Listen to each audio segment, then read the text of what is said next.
The title of this audiobook is called Truth, The Path to Christ-like Conscious Living. It is being freely distributed and shared out of love and service to mankind.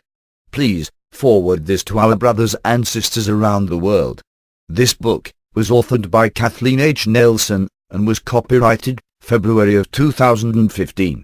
Note: commercial use of this book for profit is prohibited without the expressed permission of this author. Contact information: DivineTruthPath.com. About this book. You might mistakenly think that the title of this book is akin to another scholarly rendition of a Bible study. The opposite is true.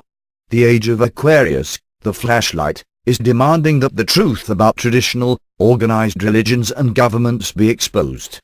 People are awakening exponentially throughout the world. The origin of dysfunctional human behavior has set in motion the spiritual evolution many are seeking. We all have access to this truth. More importantly, we all have a choice to make in this life, whether to embrace the divine, or to continue down the path of self-delusion, led by our ego minds. Christ-like conscious living boils down to knowing we have disconnected from God, by virtue of choice, and further, knowing our individual destiny is to find our way back to our Creator. It has very little to do with religion, which has distorted the truth. Once we have awareness, by the grace of God, our thinking patterns must change. We can't go back. The truth requires it. This book discloses it. We are all in Earth School. I do not hold myself out as a religious scholar, nor am I seeking to be. My heart tells me that I am being shepherded to encourage men and women to overcome their darkness by knowing the truth. I pray that all the words expressed reflect this intention. My life experiences resemble colorful mosaic art, as does this book. The content does not represent anything claiming to be new, because the truth is, nothing is new. Everything has always been. Most of us would agree that organized religions, governments, and exploiters of power have deceived us as we have deceived ourselves. We have willingly embraced fear, hence the lie from the oppressors, thus deluding ourselves. The truth is, truth can no longer be hidden. The world is now experiencing the age of Aquarius. Darkness will no longer be tolerated. World consciousness, with the grease of technology, will ultimately shift like we have never experienced it. Have you noticed that there seems to be an increase of polarization in our world? The divide, us against them mentality, has condoned and escalated disputes. Men against women, blacks against whites, religion against religion, rich against poor, this country against that country, and so on and so forth. The list is endless. This has only led to increasing political conflicts, abuses to humanity, and wars with no resolution in sight. Indeed, we have created instability in our environment, economy, and social structure, not to mention what this behavior has done to our own essence. Confrontation breeds fear, which generates more lies feeding upon itself, much like a fusion reactor. The sobering fact is that this painful polarizing force is the catalyst of humanity's evolution. The good news is, no one will be able to hide from the intentional disclosure of truth. For those of us who are alive during this time of great transformation, we will see amazing and dramatic shifts in all thoughts and actions. More humans across the planet will by choice embrace Christ-like consciousness, loving God and loving others. Throughout the following pages, I tell of some personal events that have occurred in my life's journey, not to highlight myself as special in any way, but to relate closer to the readers. In reflection, this book is my testimony of sorts. Please keep an open heart and mind, as some content put forth may be unsettling. I use the words God, my Maker, the Beloved, our Creator, the Source, our Divine, etc., interchangeably, not to offend those who have suffered the wrath of organized religion gone awry, but as an honest attempt to describe our Creator, albeit limited human expressions. Finally, I pray that these writings ultimately stimulate deep thought and personal metamorphosis as best articulated by the insightful poet, Rumi. Quote, "Yesterday I was clever, so I wanted to change the world. Today I am wise, so I am changing myself." End quote. The introduction. In the summer of 2013, I experienced a profound dream. In my mind's eye, I am walking into a body of clear blue water with waves splashing about. There were several bathers in close proximity of each other, off to my right as I waded in. Now floating, my body was being carried by the strong, unseen current. In short order I arrived, bumping up against a cluster of bathers. I realized that I had no desire to be swept away with the rest. I resisted, and swam further out and away, until I relaxed in the smooth salty sea. Enjoying the calmness and solitude of the moment, my eyes looked down, directly at the water's surface in front of me. There, off the sun's sparkling reflection, was a beautiful gold ring in the shape and size of a round dinner plate. The ring wrapped around a golden eagle, whose magnificent outstretched wings and clawed feet were grasping the inside. The majestic head, pure white, was turned to show the left profile presenting the sculptured golden beak. The exquisite details of the feathers were so bold, so striking. I then looked up into the infinite sky and saw the same amazing image, only much larger, hovering directly over me. I was overwhelmed. Suddenly, I felt my hands involuntarily cupping together, lifting out of the water, face up, as if to catch something. The image descended slowly from the sky, becoming smaller and smaller, as it came closer and closer. Finally it settled on my open receiving hands. I stared at it, and heard the following message within. Would you be willing to show? My inner voice responded. Oh, that could be interesting. I did not resist or dismiss the request. However, when I awoke from the dream, I could not recall what the requester was asking me to show. Out of urgency and frustration, I meditated and prayed for weeks, in a conscious effort to know what I was being asked. Soon after, I began to feel a strong sense to write, not knowing what I was to write about. Later, it was apparent that I was to write a book. Originally, I thought it was to be about women's worth issues, a subject I am passionate about. However, as time went by, the subject of these writings were revealed through several synchronicities. I was to write about divine disconnection, the fallen world, choice, the real war, and Christ-like consciousness. Without a doubt, I have been led to share these words, as an intention to help others see their life's obstacles differently, and thus begin their own healing. I pray that these writings, seemingly a covenant I have entered into, reflect the intention of the Beloved. I sincerely hope that those who are seeking, find wisdom, peace, and love in these words. If you are thirsty for that, you may find the messages within thought-provoking, or even life-changing. Some may find these concepts disturbing, or illuminating. In any case, from a philosophical, psychological and spiritual perspective, there is much to chew over. Chapter 1, The Ultimate Question. Just when you succumb to the belief that the frozen abyss shall never thaw, the soul finds a way to ignite a fire deep within the belly of our innermost core. Astrologists proclaim that it is the transits, the planets aligning just so, that move through the shadows, and lessons caused by Saturn. Mystics say, it is an intervention by the enlightened ones from another dimension, that enables the penetration of light.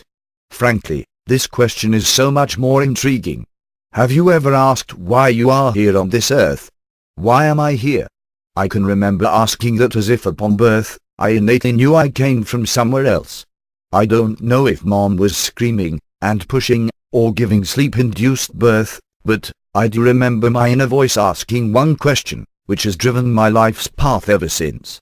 Why am I here? What a blessing this has been. What a curse it can be. One thing is for sure, I have never been able to run or hide from it. It's like dog dung, on the bottom of my shoe, destined to constantly remind me that no matter how I scrub it off, I can still smell it. I felt different than most children I knew and played with. I often thought about things kids just don't think or talk about. I remember lying in my bed on a frosty winter's morning, waking up to the sun's rays penetrating through the crack of the window curtain. My gaze was drawn to the sparkling particles floating in the air like fairy dust, seemingly coming from nowhere. I fantasized about the micro-universe, invisible to the naked eye, but ever so present. I thought of all the organisms going about their lives, fulfilling their purpose according to the cosmic blueprint. I knew at an early age there was a great deal more to life than could be seen. I vividly remember attending Bible school at Emmanuel Lutheran Church as a youngster. I so enjoyed singing this wonderful hymnal. Yes, Jesus loves me, The Bible tells me so. At that young age, cute, naive and gullible, and full of me, I honestly did not know others were suffering, hungry, lonely, and sick. My world was happy. I lived with my loving Swedish grandmother, my father's sister, and my grandfather. My mother, father, brother and I all lived upstairs in the yellow grand Victorian house until I was about 4 years of age. I spent much time downstairs with Grandma. I can still see me running and laughing around the large, oblong, formal dining room table. I had just swiped a freshly made meatball out of a beautifully painted ceramic bowl that just happened to be within my reach. My grandmother, laughing at my animation, enjoyed my performances. In turn, I enjoyed her adoring reactions. Sometimes the Victrola, displayed in the corner of the dining room, was playing Swedish polkas, which wound me up even more as I galloped around the table. I have many wonderful and fun-filled memories of my early childhood. Shortly after I turned 5, my parents built our home. We moved out of the Grand Victorian and into a modern ranch.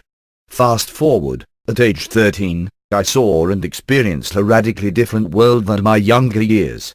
No longer was the fairy tale Cinderella plaque on my bedroom wall relevant to my world.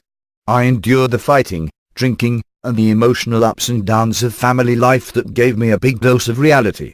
It made me sad. My early teen years were very confusing to me. Now, my body decides that I will become a woman fully capable of having a child at age 13. How ridiculous was that, I thought. After all, I was a tomboy with outstanding athletic ability. At 16, I actually wanted to end it all. Needless to say, I did not adapt to my new gender role without major kicking and screaming. As a teenager, I attended confirmation classes at the church. I resisted, but Mother made me go anyway. I was pretty headstrong and rebellious if I didn't get my way, a behavior characteristic looking back that I am not proud of. But in hindsight, I believe my rebellion facilitated a lot of necessary lessons. I asked a lot of questions at school and at home. I often got in trouble for my inquisitiveness, or as some adults would characterize it, backtalk. Confirmation class was no exception. I asked my teacher the following questions. If God loves us all, why are children hungry and sick? Why do we have wars and kill each other? Of course, no answer was given to soothe my serious attempt to understand God's abundant love. The misery of the world was such a stark contradiction that I couldn't equate it with God's love. So I quit confirmation class with my integrity intact. But I also threw out the baby with the bathwater. My life from then on has been quite a ride. Let me be clear, I am in no way a saint. I have pretty much participated in every dark shadow of the human persona. Conversely, I have likewise received many mystical, healing, spiritual moments. There is one event in my life that I wish to share that changed me forever. After birthing 2 beautiful sons into this world, I resumed participating in running events, tennis and softball. Consequently, I developed a torn meniscus of the left knee. Fortunately, arthroscopic surgery had just been introduced as a way to repair this injury. I was in surgery for 3 hours. While I was in recovery, I remembered floating above my body while in surgery. I saw myself as a light sphere in another realm surrounded by other light spheres. I felt totally accepted and loved beyond description. To this day I can revisit the bliss of it all and feel my heart light up. I remembered hearing my thought expressing, if this is what dying is like, I want to stay here. There were teacher/mother/father presences, distinctly different than the surrounding spheres, but no human gender form per se that I saw. I heard a voice expressing, "You need to go back. You have 2 sons to take care of," was the response to my desire to stay. Without any hesitation whatsoever, I eagerly agreed. There was no rebellion, or questioning, only pure acceptance. I felt like a light child being obedient to his light mother/father/teacher, gladly taking the action suggested. There was no command. I felt no fear. I came back to this earthly realm as I was asked. After the surgery was completed, I hesitantly told the doctor, as he checked on my recovery progress. The blood drained from his face.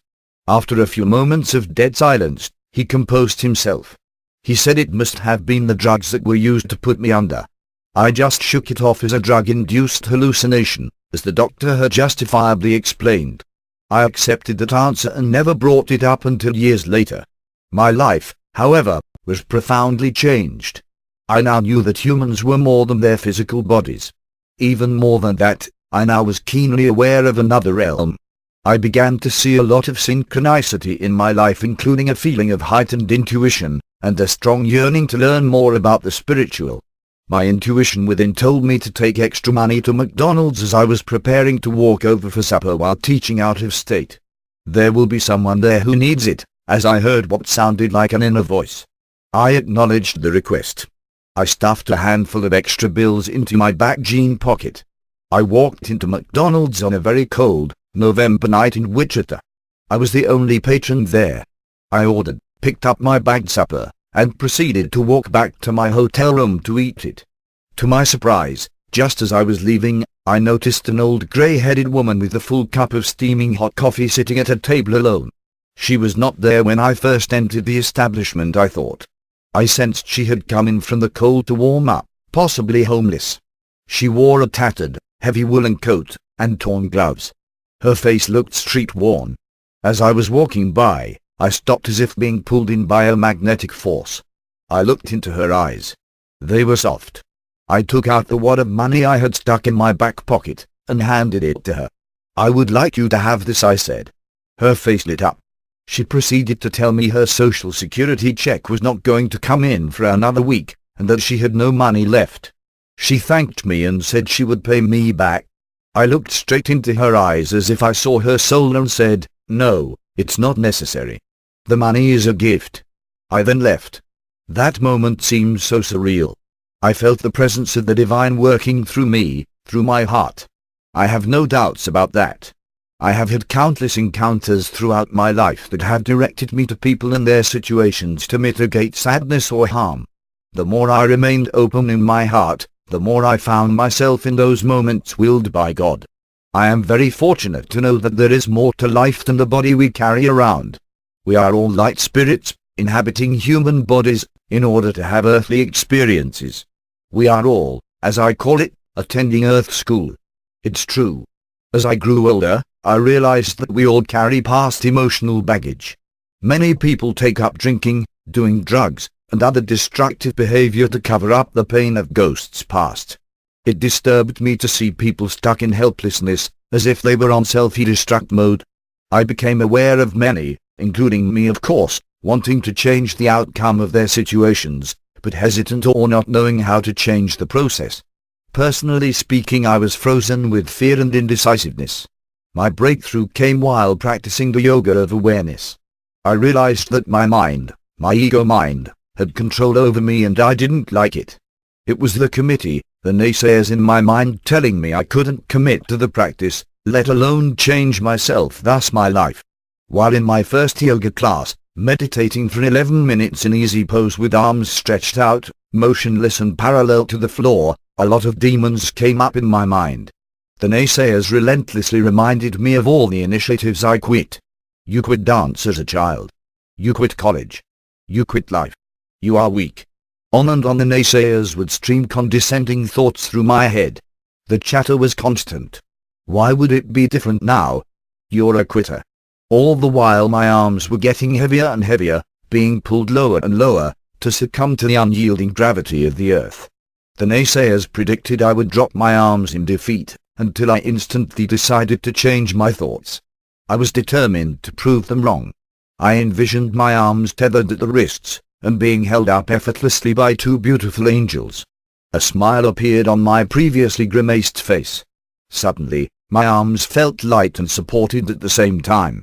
The posture became easy and resistance-free. I smiled and I laughed and the voices stopped. I completed my first Kundalini Yoga Kriya, a series of postures, breath and sound, completely slaying the naysayers within. I realized at that moment how powerful my thoughts are. I also realized how strong my willpower actually is. This self-awareness practice prompted me to look for the common denominator in my past behavior. I soon realized through diligent and devoted meditation and prayer that I was lying to myself, sabotaging my soul's desires to fully realize my potential. This self-doubt fed my insecurities, keeping me stuck in the same non-productive behavior driven by poor choices. I then gave myself away in spite of my growth needs and desires. As you know, I am no exception. I have traced my undermining behavior back to my childhood, feeling unloved and abandoned by my father and mother, even though in hindsight they were there for me. I have since realized that my parents passed along self-doubt and worthiness issues to me, which they in turn received from their parents, and so on, through many past generations. Then I was thinking that if I keep going backwards through the past generations of my family tree to the beginning of time, I end up with Adam and Eve, based on what the Bible puts forth. Presuming that we know the story to be true, we can all say that every family tree started with Adam and Eve.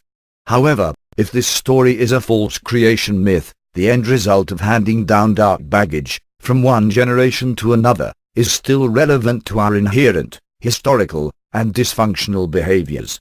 What was it about Adam and Eve that put emotional baggage in play for all of us? Why is there so much pain and suffering? Why are we here in this realm? The truth is we all have access to the answer, thus possibilities to change and lift our lives for the better, both individually and collectively.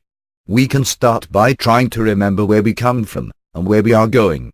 Do you know? Jesus knew. John, chapter 8, verse 14, Jesus stated, "Even if I testify on my own behalf, my testimony is valid, for I know where I came from and where I am going." Chapter 2, Growing Pains. Our world is currently transitioning, much like a birthing of a baby from its mother's dark womb into the light of the here and now. In the same arduous way, mankind is leaving the Piscean age and entering the age of Aquarius. The Piscean age condoned dominance over others through fear, ignorance and corruption. Throughout history, governments and yes, organized religions, through their self-serving rules and regulations, have manipulated and controlled the masses. Information and knowledge were purposely withheld available only to the elite. This exclusivity, as being superior, against them, inferior, perpetuated terrible abuses. Ironically, much of this abuse was carried out in the name of God. Wars, disease, and famine were prevalent. The less-than women and their helpless children suffered disproportionately at the hands of the powerful. Yet, history has glorified this behavior as justifiable, and even noble and righteous. Unfortunately, we continue to see this scourge today: the wars, the suicide bombings, the media fighting, the congressional gridlocks, the rapes and murders of the less than gender and helpless children. Simply put, us against them culture. Yogi Bhajan, Kundalini Yoga master, stated the following: God loves one thing, his own nobility. Men have created wars in the name of God. Men have killed people in the name of God. They think they have done great things to please God. But God is never pleased with these men. God is only pleased with those who are noble, compassionate and kind. The Bible in Matthew 24 articulates 6 signs that Jesus prophetically stated, which signals the end of time as we know it. The following are some: there will be famines and earthquakes in various places. All these are the beginning of birth pains. You will hear rumors of wars. Nation will rise against nation. Because of the increased wickedness, the love of most will grow cold, but the one who stands firm to the end will be saved. I am sure we can agree that all of these events are present in our world. Chapter 3, Spiritual Evolution. Whether we are aware of it or not, we are all in the midst of spiritual evolution. Walter Brueggemann, a well-known scripture scholar and author of the book, Spirituality of the Psalms, points out 3 distinct parts of Psalms. Psalms of orientation, affirming and reaffirming tradition, law, and culture. And Psalms of disorientation, things not being true about tradition, law and culture. And Psalms of reorientation, acquired wisdom, leading to form a new coherent awareness from separateness in faith. This is the process we are all going through. We accept what we have been taught as true, then we find out it's a lie, then we can change if we have the will to do so. Otherwise, we just try to cover up the pain of the lie with more negative behavior. Self-awareness is the key to acquired wisdom. Once we find out the truth, we have no other place to go except awareness if we accept our collective destiny. We are indeed a part of the collective whole. We are not separate, as Chief Seattle so beautifully expressed. Quote, humankind has not woven the web of life. We are but a thread within it. Whatever we do to the web we do to ourselves. All things are bound together. All things connect." End quote. The glue that binds all this together is our Creator. We can, in fact, willingly choose to connect to our divine source. I challenge you to flip on your heart light. Once the critical, spiritual, energy mass is set in motion, the world as we know it will no longer exist. This will happen. This is the good news. This is the Olivet prophecy, Matthew 24. The spiritual metamorphosis is already underway. Chapter 4, The Game Changer. Enter the Internet, the concept invented by a global collaboration of many scientists and mathematicians in the late 1950s and further morphing into fruition in the 1960s. This ethereal technology subsequently exploded, and has since brought information to anyone on this planet with access to a machine or phone. This amazing technology will allow the Aquarian Age to realize its destiny, to proclaim the truth, and to shed light on deception no matter where it hides and no matter how long it takes. We can validate this with all the uprising we see all over the world. People have found commonality through the Internet. But more important, they can share and organize. The last of the Piscean Age is playing out in front of our eyes. Everywhere the notions of conventional religions and oppressive governments are being challenged. Humanity is no longer accepting the injustices they have endured and witnessed for thousands of years. People are openly expressing their desire to be free, educated, economically self-sufficient and spiritually enlightened with inclusiveness. The light of truth is being spread throughout the world much like mustard seeds blown about by the wind. Matthew, chapter 24, verse 14, Jesus said, "And this gospel of the kingdom will be preached in the whole world as a testimony to all nations, and then the end will come." The Internet, the grease, is playing a huge part in spreading the news. The powerful are no longer in sole control. Access to information is a life changer. Benjamin Franklin was quoted as saying, "Conformity is the enemy of progress, the jailer of freedom." We have the technology, a beautiful creative gift from God, to set ourselves free from conformity, manipulation and control. But in reality, it takes much more than technology breakthroughs. We create, then after the fact think about the ramifications. Or, if we have in fact thought the ripple effect through, we discard the importance of it. For example, nuclear industry, decades later after the invention of this amazing power, can find no solution to neutralize or recycle nuclear waste. Yet, reactors continue to spew out hazardous waste every day. Stockpiling this lethal waste in our precious sacred earth is our only solution to the horrific problem. Technology as we know has certainly made significant strides, but have we? Evidence suggests the answer is disappointing at best. Romans, chapter 12, verse 2, "Do not conform to the pattern of this world, but be transformed by renewing your mind. Then you will be able to test and approve what God's will is, His good, pleasing and perfect will." Unfortunately, the same reckless actions, the pattern of this world, continue to be our reality regardless of the improvements made by new technology. Do you ask why that is? More importantly, do you care? Chapter 5, The Human Condition and the Fallen World. I have often wondered why women of the world have been marginalized and dismissed by patriarchal religious societies. This is not my opinion. This fact has been recorded by history in many different forms. However, the importance of this subject has not been taken seriously. Being a female in this realm gives one a unique purview of life on this earth. Certainly Christ, and other Christ-like beings, did not condone abusive behavior.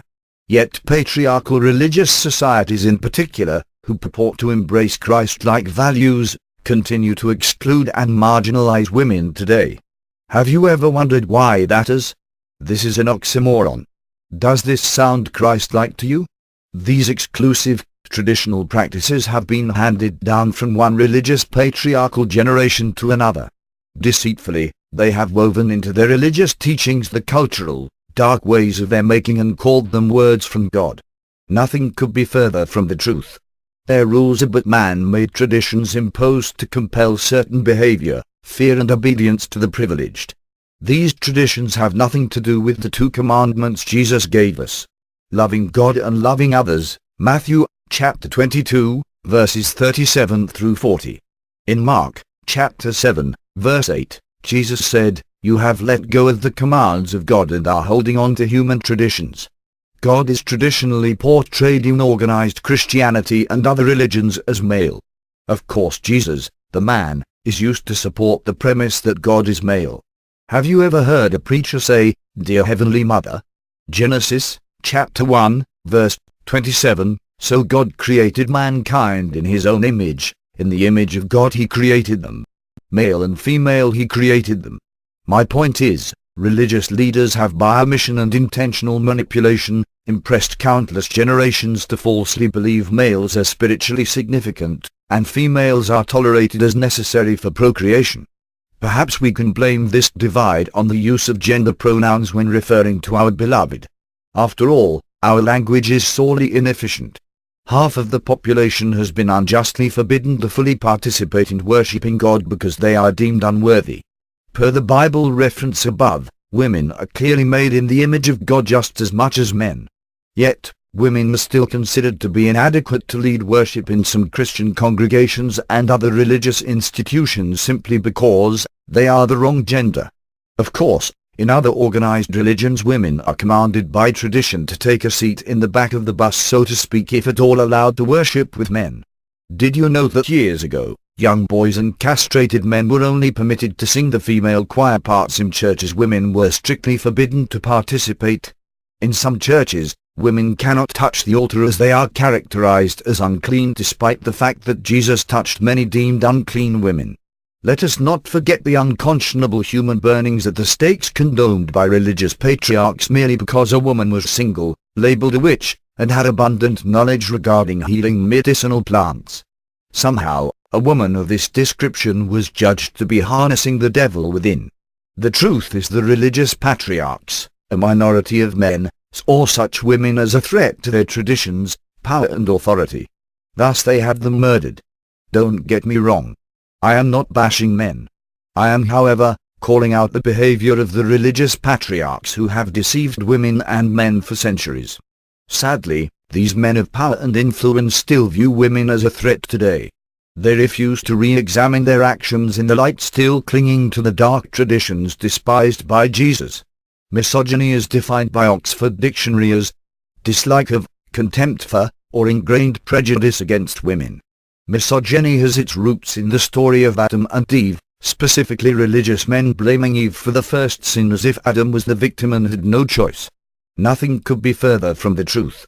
Misogynistic traditions, many written into the Bible and other sacred compilations, are perpetuated by many religious participants without thought as to the origin of such tradition. The followers, out of fear, just blindly obey as if exclusion was part of Christ's agenda. "It's a man's world" is often retorted as a reason to continue to justify misogynistic traditions that do not reflect Christ-like values. There are hundreds of examples of church-sanctioned abuses.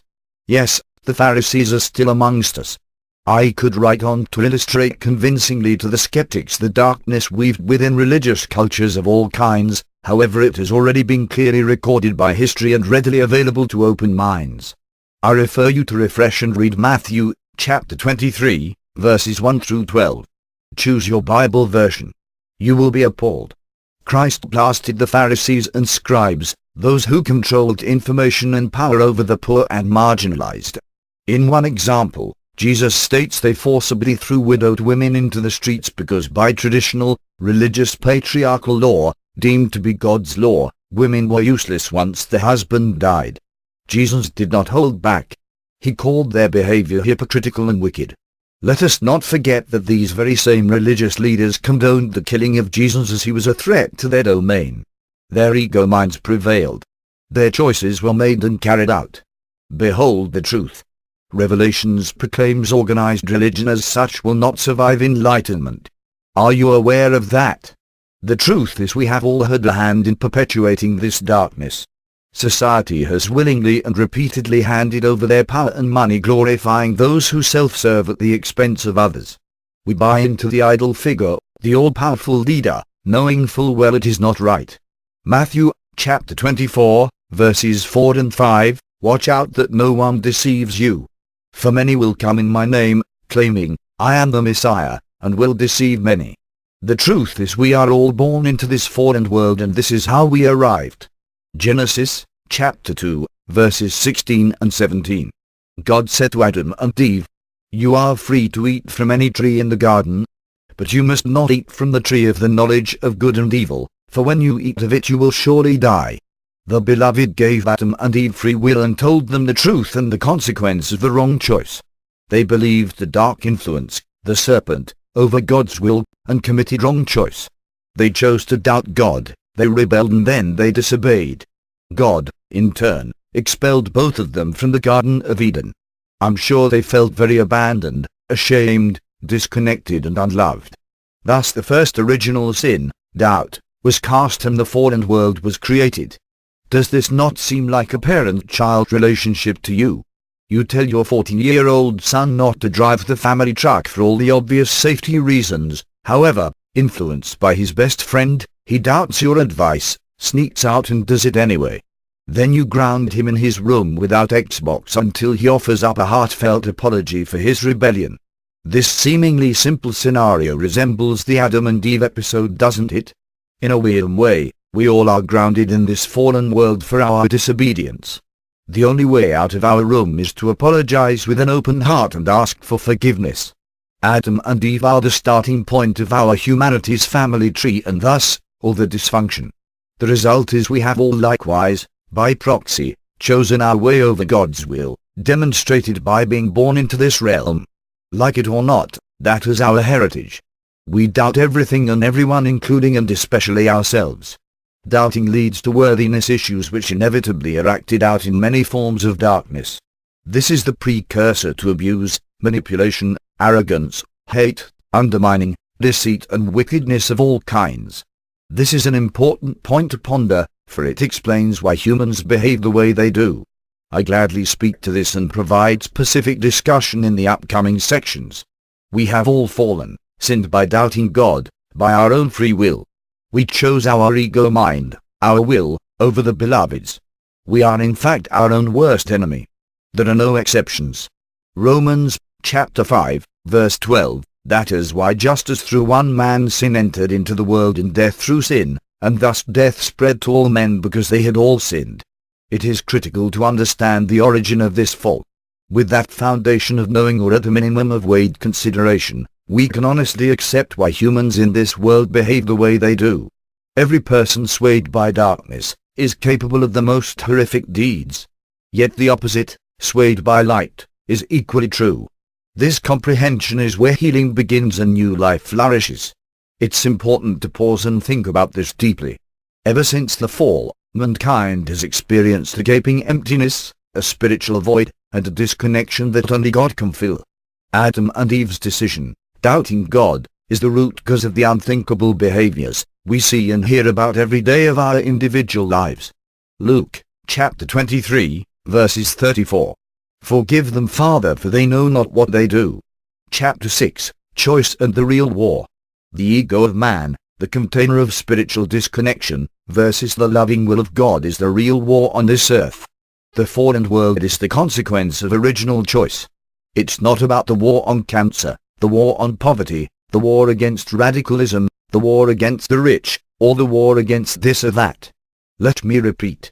The real war is the ego mind of man, the container of disconnection, versus the loving will of our Beloved. Take a look around you. Do you see the same undesirable behaviors today that were in play thousands of years ago? The answer is an emphatic yes. Nothing has changed except the names and dates. All darkness can be traced to this truth. I remember Reverend Billy Graham responding to a TV interviewer's question. Paraphrasing, I recall he was asked if there is less darkness in the world today compared to thousands of years past. He unequivocally said no, because we all are born into this fallen world. Never forget that God has given us free will. Thus we are capable of waking up by the grace of God. We can ask for forgiveness and open our hearts and live a life in light, or choose to continue down the path of self-destruction with the ego mind leading the way. The choice is clear for those who are awake. It is not so for those who are not seeing the truth. Wake up. Jesus gave us two clear commands. Love God and love others. It's simple. Love God and love others. Matthew, chapter 22, verses 37 through 40. Love the Lord your God with all your heart and with all your soul and with all your mind. This is the first and greatest commandment. And the second is like it, love your neighbor as yourself. All the law and the prophets hang on these two commandments. Plainly, this is our mission, our purpose, should we choose to accept it. Yes, I said choose. It boils down to choice. Why is it so hard to commit to loving God and loving others? Love requires a knowing, a spiritual connection, a non-judgmental mind, and an open, receptive, forgiving heart with a keen awareness of our thoughts, intentions, words and actions. Excluding and abusing others requires an ego mindset, a closed, hardened heart, not desiring to be in the light. Marginalizing others is not love, not our purpose. Slaughtering people to avenge wrongs based on religious and political motives is not love, not our purpose. Exploiting others to glorify one's own power is not love, not our purpose. Judging the underserved as not deserving is not love, not our purpose. Preaching fear and damnation is not love, not our purpose. A friend told me a true story about a preacher ejecting his father, then an impressionable young man, out of the local Baptist church simply because he had danced. This young man was ostracized from his small community. Did Jesus say don't dance? Of course he did not. The ego will of the preacher did. Wake up. This is not love. Matthew, chapter 24, verses 4 through 5. Watch out that no one deceives you. For many will come in my name, claiming, I am the Messiah, and will deceive many. This story had a happy ending though. An older gentleman, a light soul, intervened after the young man confided in him. The older man said, are you going to allow that preacher to stand between you and God? With that clear question, a light turned on in the heart of this young man. He subsequently became a member of another church, sang in the choir and conquered his mental demon. You see, the preacher, much like the serpent in the Adam and Eve story, put doubt into the young man's mind, convincing him he was no longer worthy to be in God's house. Sadly, there are thousands of stories just like this. The real war is man's ego over God's loving will. I can't say that enough. I hope you get the point. I can write an entire book of what's not love, and so can you. Unfortunately, the sad truth is, the justification to go against God's love will show up as the exception. Man's fall appears everywhere in everything and has since the beginning of time. We don't see that connection to love God and love others when we are born into this world. In short order, we forget where we have come from. Chapter 7, The Lie. Mankind's spiritual void drives the fallen world as I have presented. It's like an electric lamp that is ready to receive electricity but has no plug. The source is there but no plug, thus no connection and no light. That is my sense of the fallen human condition. If I intend to stop drinking coffee, but I pour a cup and drink it, I have just lied to myself and sabotaged my intention. There is no mental discipline, or willpower. There is darkness in this, a deception to myself. If I tell others I intend not to consume coffee but do anyways, I have created a group lie about myself. I am not sober. I am, in fact, deluding myself, convinced that I have fulfilled my intention by believing my lies or justifying my action. Thus, if organized religion, purporting to condone Christ-like values, continues to reject and manipulate women to subordinate them to an exclusive patriarchal system, the institution is lying. If the government purports peace but takes up dropping bombs, the government is lying. This concept comes not from me. James, chapter 1, verse 26. Those that consider themselves religious and yet do not keep a tight rein on their tongues deceive themselves, and their religion is worthless. Proverbs, chapter 12, verse 18. The words of the reckless pierce like swords. The Pharisees stated their intention, turned around and did the opposite action, and then proclaimed they were fulfilling the intention. No one in this world would seriously prefer to live a hellish, dark life. But yet, the religious leaders of today, Pharisees, continue to hold on to their traditions, manifested by their ego minds. If an action does not support an intention to be in the light, it is a lie and cannot be the truth. If it is a lie, it is in darkness. Thus, it is not Christ-like. Why have we not seen through these deceptions? The serious follow-up question is, how can we find our way to put our ego minds aside, plug into our source and take right action to change our lives and the world we share? Jesus took aim and called out the Pharisees, scribes, organized religion and the powerful rulers long ago. And injustices will come to pass as the changes spoken to in Matthew 24 are happening all around us. But as individuals, we have the opportunity by virtue of the grace of God to come home now, to willingly and spiritually connect. Matthew, chapter 7, verse 7. Ask and it will be given to you. Seek and you will find. Knock and the door will be opened to you. We have free will. We can open the heart, ask for forgiveness, receive God's blessings and know the truth. But most of all, live and be truth. We are born into this world having already chosen disconnection from God. Suddenly, our experiences begin to shape what we believe, whether they are true or not. Have you ever examined why you think this way or that, or what causes you to react negatively or positively or not at all? If you are honest with yourself, you will ultimately discover that you are operating off of many lies. The habit of undermining your soul's desires with lies is a direct result of self-doubt, the ego mind being in control of thoughts and actions. You are in fact soiling yourself. Self-doubting is a direct result of the Adam and Eve choice. Abandonment, fear, worthiness issues are the primary emotions that have been handed down to all of us. Confront your lies and change your thinking patterns. Jesus taught us that, albeit easier said than done. How many men and women set out every day to stop the habit of gambling, doing drugs, drinking alcohol, etc. The intention is to stop the behavior because it is destroying the very fabric of their lives and families. They know it does not serve them, but their brain demands fulfillment of the familiar. The limbic brain and ego mind controls them.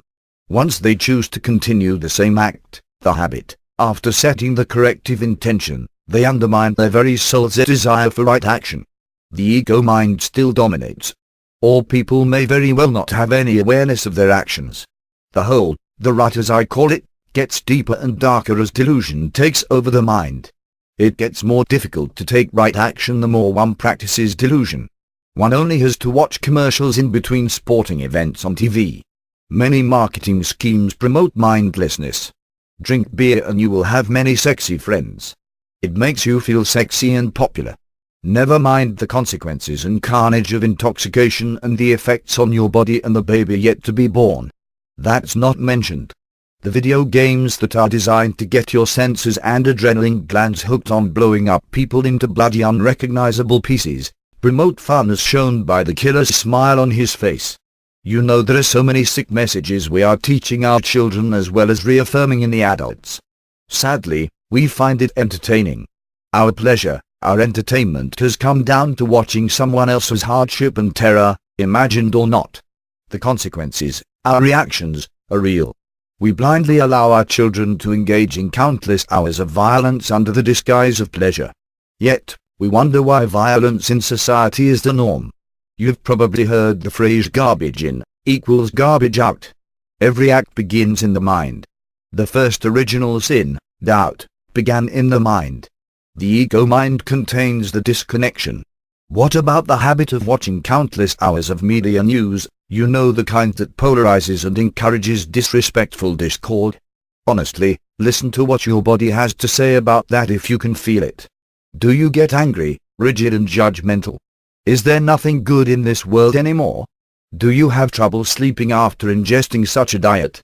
Your spirit soul knows the truth. Every cell in your body knows the truth. Your ego mind is the deceiver, the naysayer, the devil. You have been fed a bunch of garbage and you believe it.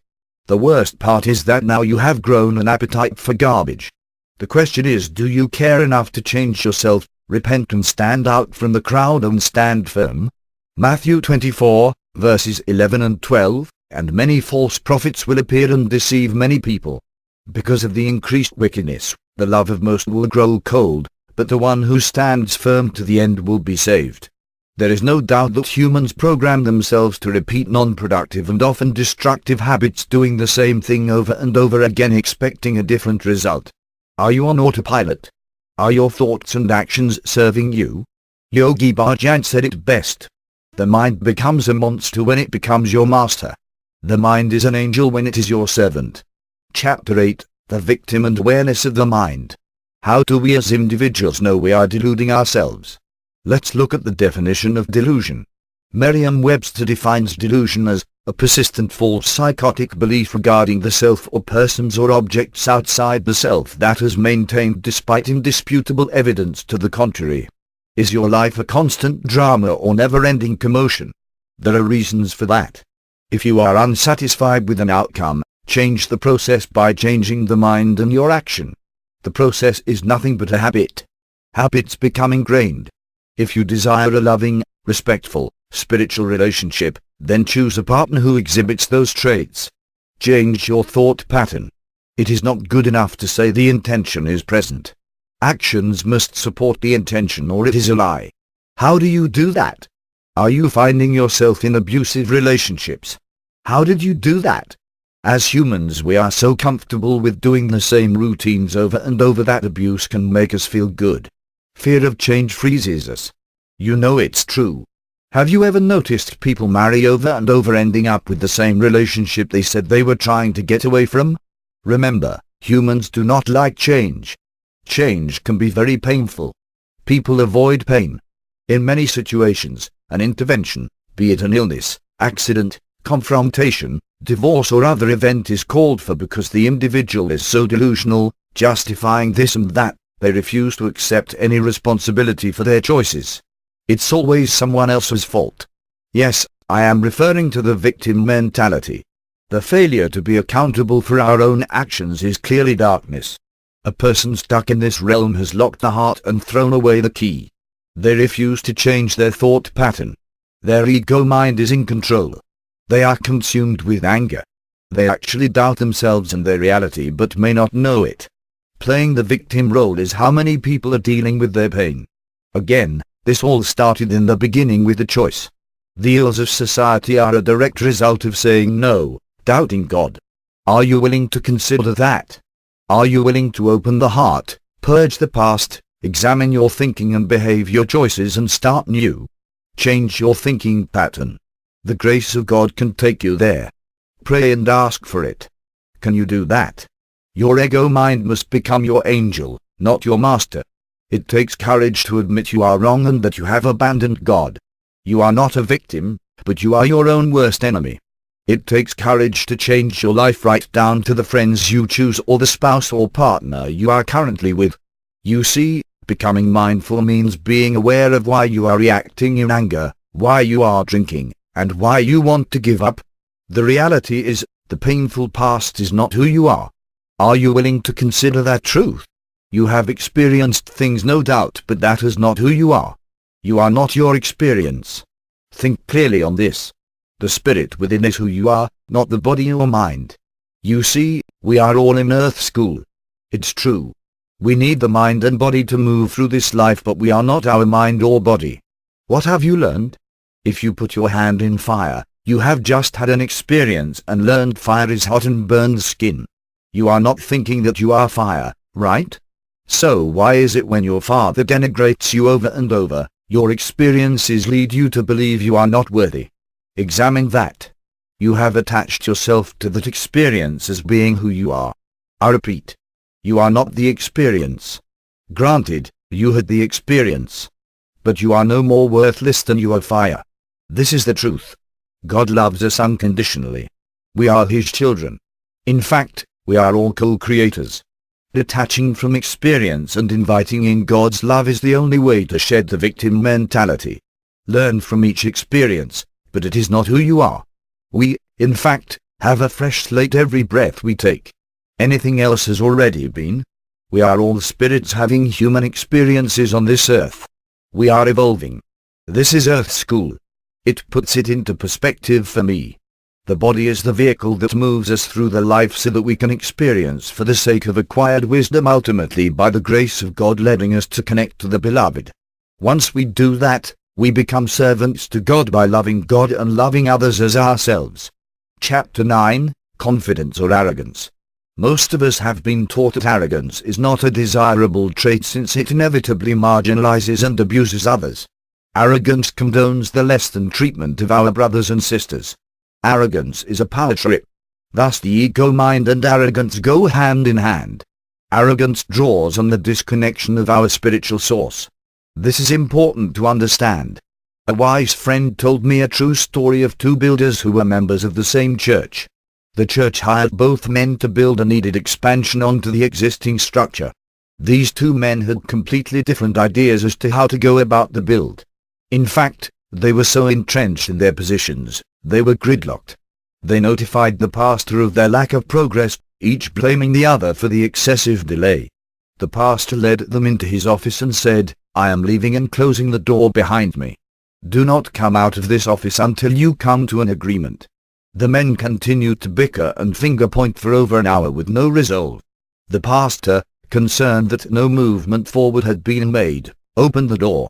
While accusing each other, the men again told the pastor that no progress had been made.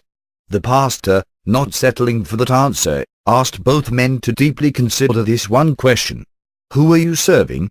And with that, he left and closed the door behind him. The two men looked at each other sheepishly, surprised at what the pastor had asked. They jointly put their arrogance aside and chose to yield to serving God. They came to a workable plan immediately. I have read that some religions put confidence, positive self-esteem into the arrogance camp. Nothing could be further from the truth. The disconnection of God caused by doubt manifests the worthiness self-doubt issues, which in turn sets the arrogance, via the ego mind, in motion. What is confidence then? Confidence comes from knowing we are connected to and serving our beloved. This is worth repeating. The knowing of this connection facilitates positive self-esteem. Confidence shines heart light and allows the source to flow through us to others. Chapter 10, Waking Up to Christ-like Conscious Living. From my own personal experiences, practicing yoga of awareness, meditation and prayer, along with learning from relationships, various philosophies, Bible studies and just living life, I have arrived at this place of my understanding by the grace of God. My caveat is Proverbs 3, verse 5. Trust in the Lord with all your heart and lean not on your own understanding. Every morning before I begin my day, I enjoy reading the one-page devotional from the inspired book, Jesus Callings. I highly recommend this divinely inspired book to anyone seeking to hear the beloved speaking directly to them. Your reaction and contemplation to the reading can immediately disclose to you where you are in your heart and mind. This habit is like tuning up an instrument before you play it. You are in fact tuning up your mind and heart to put your day into proper perspective. Pray, meditate, take up yoga, walk, listen to or play music, read scripture, or do whatever it takes to mindfully connect to God. With every light intention followed up with light action, you are proclaiming your desire to connect to and serve God. Do you say you have no time? You are already undermining your desire for change, justifying why you won't. That's the demon. Just do it. Direct the mind to serve you, not the other way around. The ego mind is always looking for that opportunity to kick the door wide open and control you. All meditation trains the mind to be aware of this. The spirit soul simply cannot shine when the delusion of the ego mind becomes your master. The ego mind, container of doubt, sits and waits for opportunities to infiltrate your thinking, ultimately trying to steer you into doubt and fear.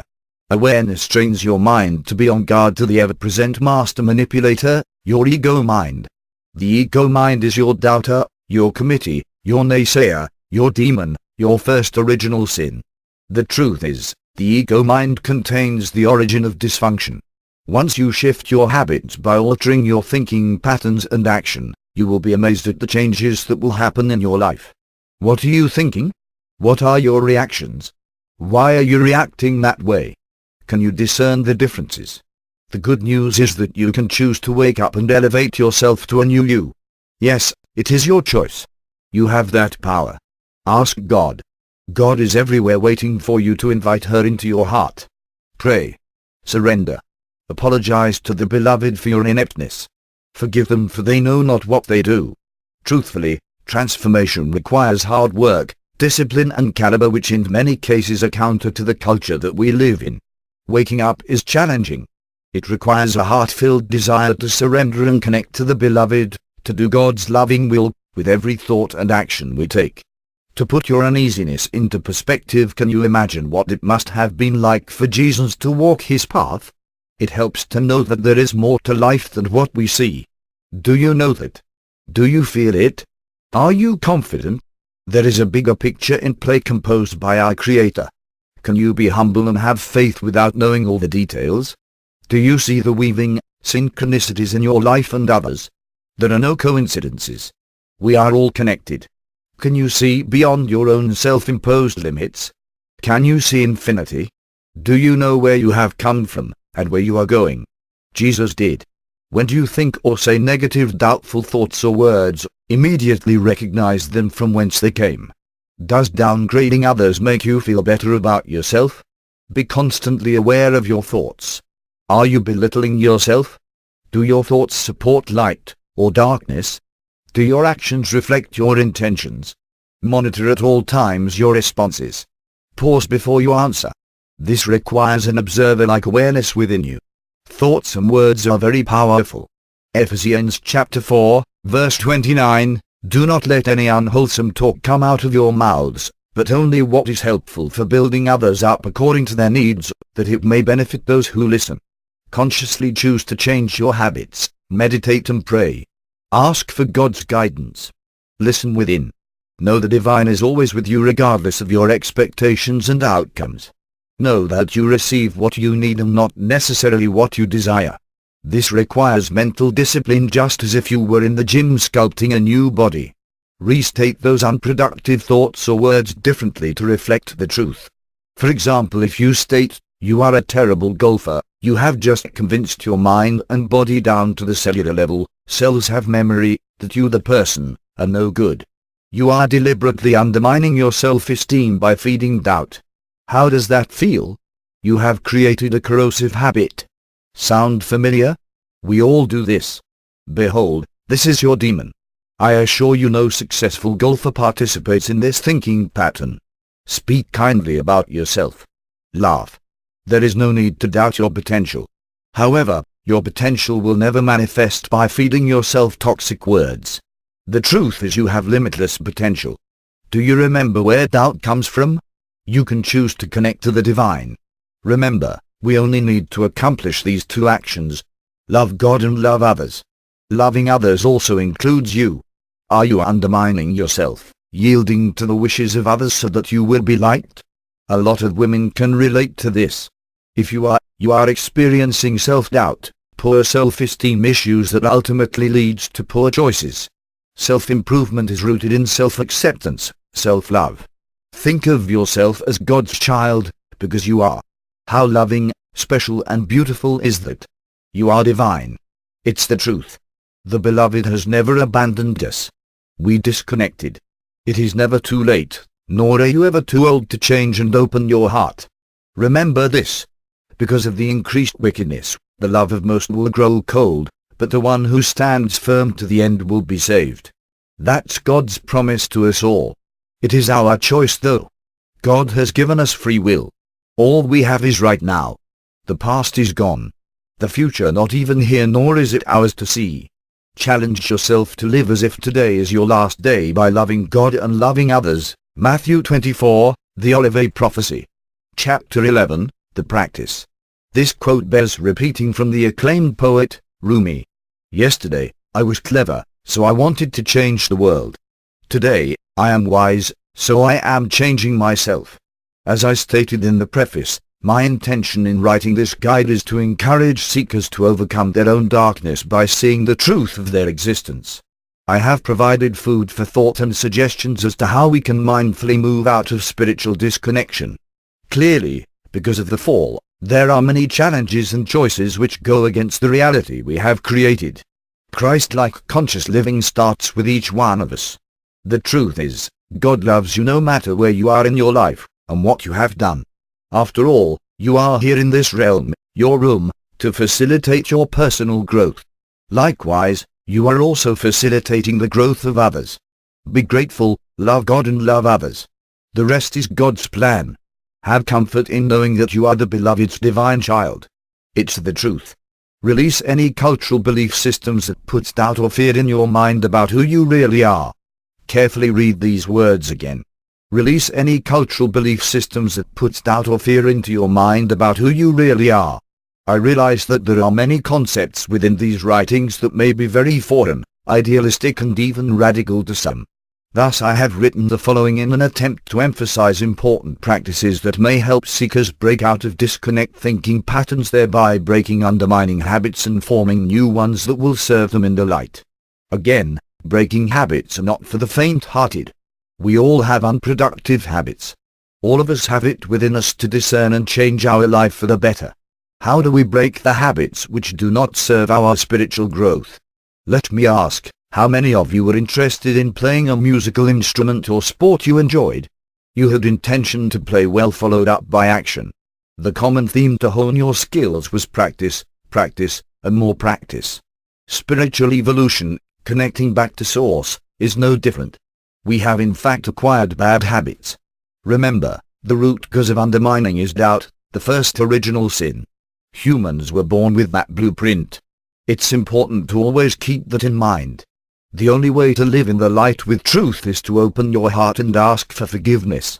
Be grateful for all your experiences, even the most painful ones, for they teach you, if you are open, to understanding. The mindfulness of changing our patterns of habit, starting with our thinking patterns, can be difficult.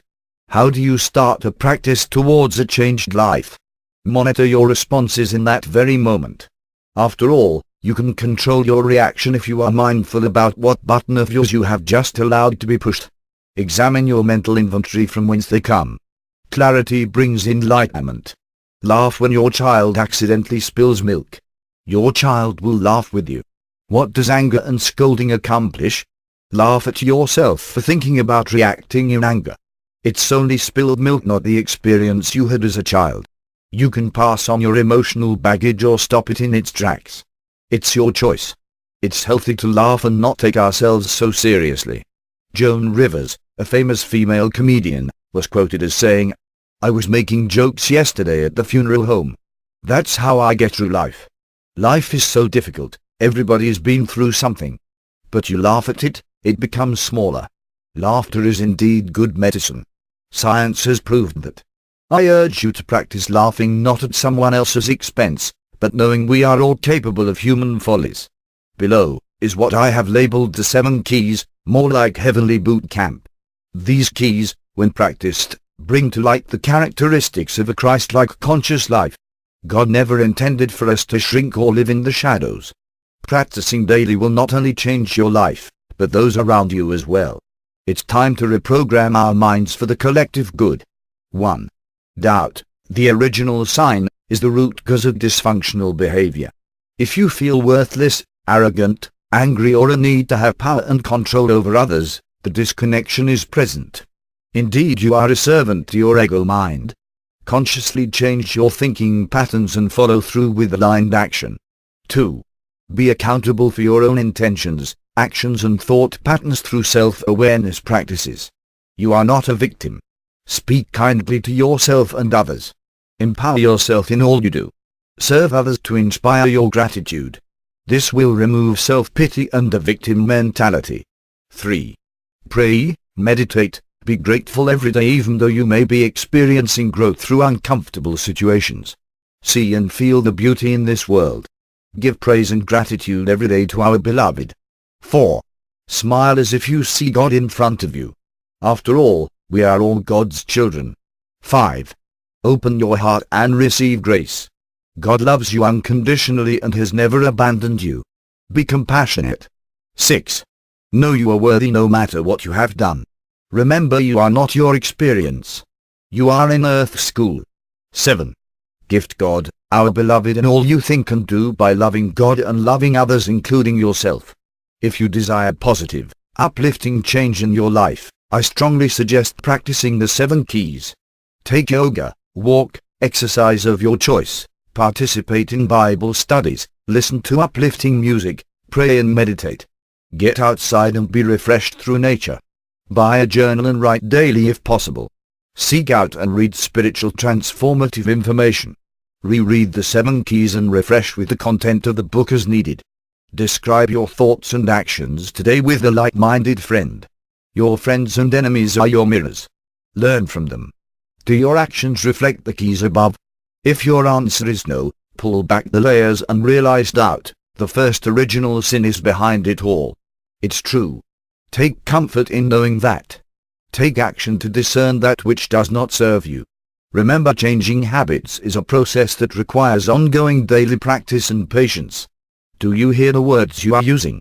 Pause and think before you say them. Write down your positive changes. Write how they make you feel. Strengthen your connection every day by praying and/or meditating. Find a quiet place and time to commune with the Beloved. Practice every day. Be kind and do not judge yourself if you mindlessly forget or become overwhelmed by life's circumstances. Flogging is not allowed. The reality is we are not perfect. Laugh. Love. Be aware of all the synchronicities happening around you and feel the presence of the divine working through you. Try to see others through God's eyes. Share a prayer with your family and friends over a meal, no matter where you are eating.